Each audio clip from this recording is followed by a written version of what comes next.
یہی حقیقت میں آپ اپنی بے چینی کو جب دباتے ہیں تو یہیں سے ڈپریشن شروع ہوتی ہے کہ آپ دو کردار نبھا رہے ہیں.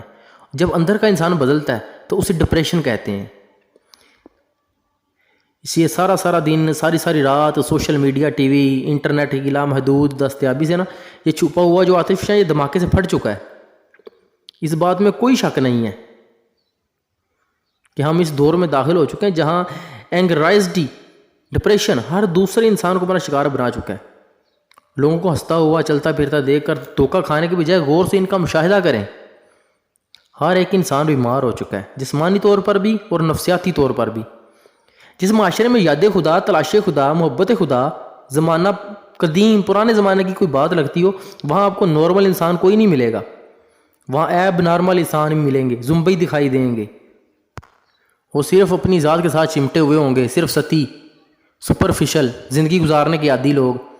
بہت سے لوگ اپنی بے چینی اپنے ڈپریشن پر خول یعنی ماسک چڑھا لیتے ہیں. اپنی نفسیاتی خلجان عوارض پر ساری زندگی کامیابی سے پردہ ڈالتے رہتے ہیں.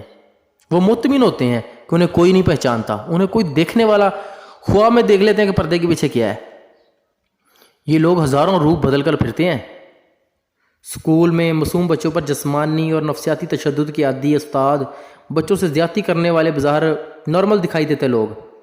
بیوی کی زندگی ذات کر دینے والا خامد شوہر کی زندگی جہنم بنا دینے والی عورت ملازمین کا استحال کرنے والا کامیاب کاروباری حضرات عادی مجرم عادی نشئی یہ چور ڈاکو یہ رشوت خور بازاروں میں دڑا دڑ جھوٹ بولتے لوگ حکمرانوں کی لوٹ مار کو خاموشی سے دیکھتے ہوئے یہ 20 لوگ ہم سب اپنی زندگی میں کہیں نہ کہیں کسی نہ کسی والے سے نفسیاتی امراض کا شکار ہیں. مگر کیا ہے کہ ہم ایک دوسرے سے چھپنے کے ماہر ہیں. ہم بصیرت ایک معاشرہ ایسے سوسائٹی پاگل پن کی انتہائی حد پر پہنچ چکے ہیں جہاں حلال حرام سچ جھوٹ کی تمیز سرے سے ناپید ہو چکی ہے. ہمارا مرض کسی کو دکھائی نہیں دیتا. ہم دیکھتا ہی نہیں چاہتے کہ کیونکہ ہمیں خود پتہ نہیں کہ ہم مریض بن چکے ہیں. جہاں ڈاکٹر اس کے سامنے بیٹھا ہوا مریض دونوں ہی چور ہوں ایک لوٹ کر آیا اور دوسرا اس لٹیرے کو لوٹنے کے لیے تیار بیٹھا ہو اس معاشرے کو آپ کیا نام دیں گے؟ جہاں ہر کوئی دوسرے کو بے دردی سے نوچ گسوٹ رہا ہے. دکھائی کون دیتا ہے؟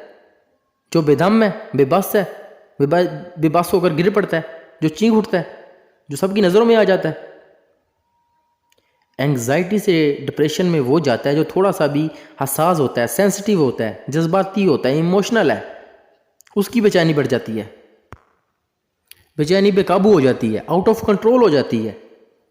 کسی کی نیند اڑتی ہے کسی کو خوف آنے لگتا ہے کوئی چکرا کر گر پڑتا ہے کسی کا دل گھبرا جاتا ہے کوئی وسوسے کا کوئی وہم کا شکار ہو جاتا ہے. پہلے تو وہ اس بے چینی کو دباتا ہے. جب علامات ہاتھ سے بڑھتی ہیں تو پھر اسپتال کو بھاگنا پڑتا ہے. 2-3 سال میدے کو ناکام علاج کروانے کے بعد آخر پتہ چلتا ہے کہ جسے اینگزائٹی ڈس آرڈر ہو گیا دماغی مسئلہ پڑ گیا جی بندے نے ٹینشن لے لیا جی. یہاں سے اعصاب کو سکون دینے والی نیند آور نفسیاتی ادویات کی بھیانک داستان شروع ہوتی ہے. یہاں سے شروع ہوتی ہے وہ چیز. جی ہاں یہاں سے بینزوڈائزپین کے شیطانی چکر میں نیا مرغا پھنستا ہے. دنیا میں بدل جاتی ہے اس انسان کی دنیا بدلتی ہے. سونے سے پہلے نیند کی ایک گولی اور ساری رات جھولے لال. ہاں ساری ٹینشن سارا ڈپریشن سارا انسومینیا غائب اور بندہ ایک دم ٹھیک. 1 ماہ 2 ماہ 3 ماہ اور کسی کا سال بھی اس بہانے سے نکل جاتا ہے. پھر جب تماشا شروع ہوتا ہے پتہ چلتا ہے یہ تو ٹریلر تھا. پہلے تو ٹریلر تھا بھائی فلم تو اب شروع ہوئی ہے.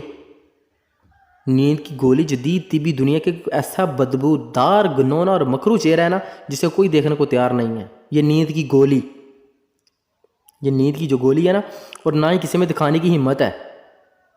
لیکن اللہ کا شکر ہے مجھے کسی کی ستائش کی پرواہ نہیں نہ میں کسی سے ڈرتا ہوں. سکون اور دوائی ہے نا یہ ایک بدترین نشہ ہے جو دنیا میں ہر موجود ہر قسم کے نشے سے زیادہ بھیانک ہے. جو بھی لکھا ہے نا اور جو بھی یہ ان کی زندگی میں لکھا پڑا گیا ہے